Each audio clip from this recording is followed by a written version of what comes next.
contempt of court. Go. Ricky Hand is a well-known career criminal.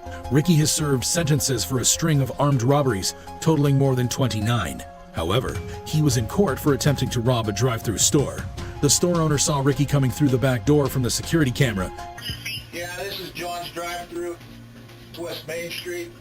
A guy just tried to rob me and I shot him. He ran out the back door. And shot Ricky 3 times before calling 911. Following investigations and a tip from the local hospital, Ricky was identified and apprehended. Investigations revealed that he was responsible for several robberies around the locality. He was consequently charged to court on nearly 40 charges of breaking and entering, aggravated robbery, safecracking, abduction, and attempted safecracking. Hoping to get a lesser sentence, Ricky pleaded guilty to 7 charges, which could have landed him a maximum jail time of 52 years, and apologized for the robberies, claiming that he needed help to deal with drug addiction, the source of his problem. Ricky was sentenced to 40 years in prison, and his apologetic attitude disappeared.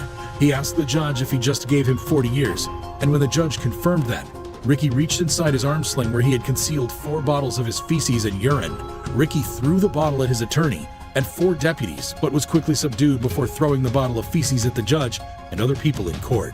Ricky was already on parole for a criminal offense before the drive-thru sentencing, which he worsened with his turd-throwing antics. His crappy behavior earned him an additional 5 counts of harassment with a bodily substance, obstructing justice, and retaliation. Which of these courtroom moments did you find the most disturbing? The courtroom is a place where disputes and crimes can be resolved in a fair and just manner, and where individuals can receive the legal protection and representation they are entitled to.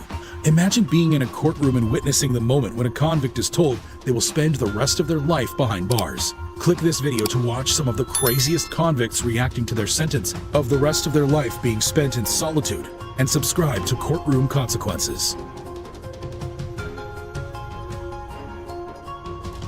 Alan Miller McCarty's trial in a Daytona Beach, Florida court. McCarty's woes started when he made an anonymous expletive-laden call to the county sheriff's office, saying that he had a gun and was planning on shooting Circuit Judge Stacia Warren. What a bunch of you stupid piece of You threatened my life, you you Back room. Suck my dick! No. I'm not resisting. I'm not resisting. I'm just not Stand up. I'm not standing. I don't have to stand. McCarty started the call by claiming that he wanted to report a crime that was about to happen. He then asked the judge's whereabouts, saying he was waiting for the judge outside the building with a gun. McCarty made a total of 4 threatening and abusive calls. The police immediately started investigations and identified and tracked McCarty in no time. He was then arrested and charged with making death threats against a public servant. McCarthy had a criminal history involving 3 felonies and a misdemeanor in Florida. He made the threatening call because of an earlier case where Judge Warren granted custody of their children to his ex-wife and gave no contact order to him due to his history of abuse and domestic violence. McCarty was charged with 2 counts of corruption by threat against a public official and 2 counts of threat or extortion. Throughout the trial, McCarty was aggressive, screaming and cursing the judge, the jury, and the whole judicial system. This is being done unconstitutionally. Y'all took my kids unrightfully. You won't allow my witnesses here.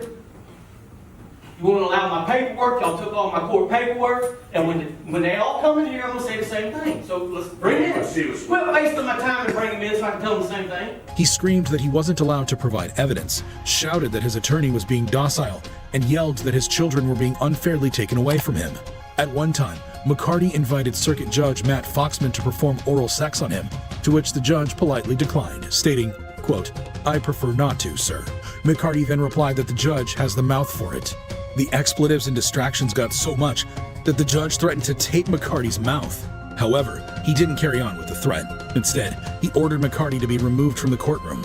McCarty was then placed in a room with one-way glass, but this did not prevent him from screaming and accusing the judge of acting unconstitutionally and denying him his rights. He even threatened to sue the judge.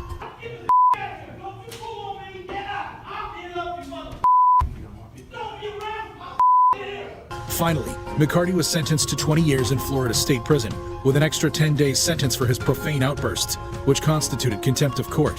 Thumbs up to the judge and jury members who remained calm and professional in the face of abuse and expletives from McCarty. Okay. Sounds good. Thanks.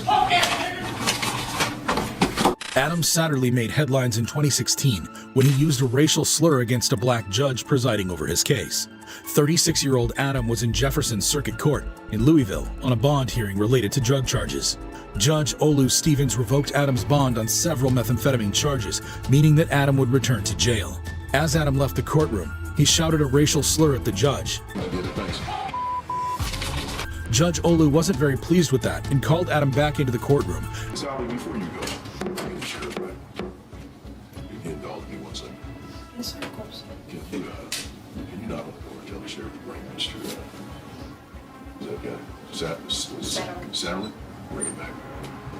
You just tell the sheriff to bring him back. Oh, right. You still have Satterley?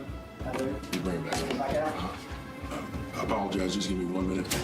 It won't even take that. Is there something that you wish to say to me? No, it's my brother.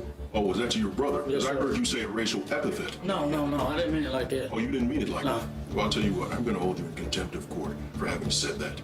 Judge Olu sentenced him to 60 days in jail for contempt of court. However, a day later, the judge gave Adam a chance to reduce his sentence to 1 day if he apologized.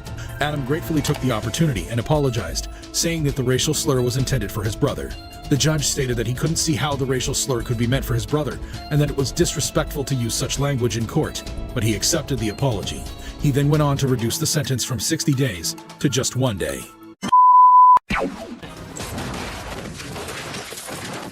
Melissa Hardwick, who was in the Russell and Wayne Counties Family Court in Kentucky for a hearing on a domestic violence order that her ex-husband filed. The husband has petitioned the court to enter an order restraining the ex-wife from any contact with him. During his testimony, the husband explained how the wife had a couple of mental inquest warrants and had been arrested a couple of times. On it from any contact with you. I've taken your statements in your petition as part of your testimony, but I need you to tell me briefly, in your own words, what happened to cause you to ask for a domestic violence order. Yes, Your Honor. Things have been escalating, I guess, since the first of the year. And Melissa's had a couple of MIWs and a couple arrests. And she got out of jail in, I guess, April. And she started, we hadn't really had anything personal up until that point. She got out of jail in April. While he was still testifying, Melissa interrupted him and told the court that her personal life and behavior were no one's business. Until that point, she got out of jail in April. And she My started, personal life is No, no. none of your business. It has nothing to do with Miss you Hardwick? boys. No. You will be held in contempt of this court if you become I don't disruptive. care. I haven't done anything to this court. Judge Jennifer Edwards wasn't pleased by her interruption. She warned that further distractions would lead her to be charged with contempt of court. Melissa replied that she didn't care and continued with her tirade. Court, haven't done anything to Okay. him. She will be arrested It for doesn't make contempt any- of It doesn't court. make any difference. You will serve 10 days for contempt of court. You go. The judge then ordered her arrest and sentenced her to 10 days for contempt of court.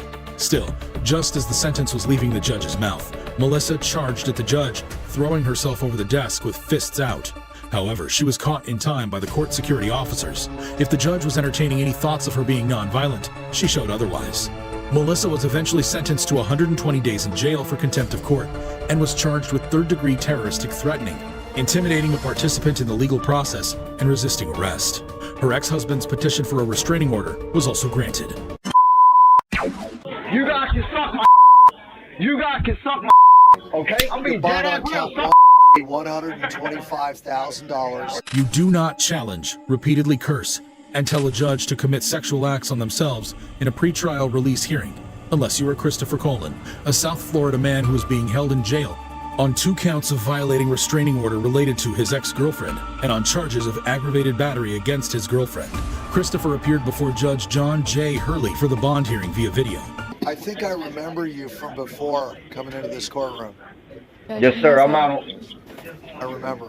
However, the judge recognized him from an earlier bond hearing on an aggravated battery case where he went free when his bond was posted. So the judge wasn't exactly enthusiastic about granting him another bond. Won't be necessary today because you're Well, not I'll going see you guys. anywhere. Well, I'll see you guys in with a lawyer and a lawsuit too. Oh, okay. Oh, wait. Bring him back, please. And you can go too.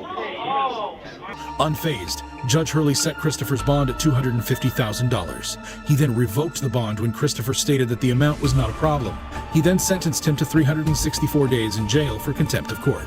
Christopher must have changed his mind because when the court reconvened a week later, Christopher apologized for his outburst and abusive language. Judge Hurley accepted his apology and cut down the jail term to time served but did not approve any bond for the aggravated battery case. Christopher served 14 months before he was released. You just gave me 40 years, sir. Yes. You just gave me 40 years. Well, guess what? Sir, what's this?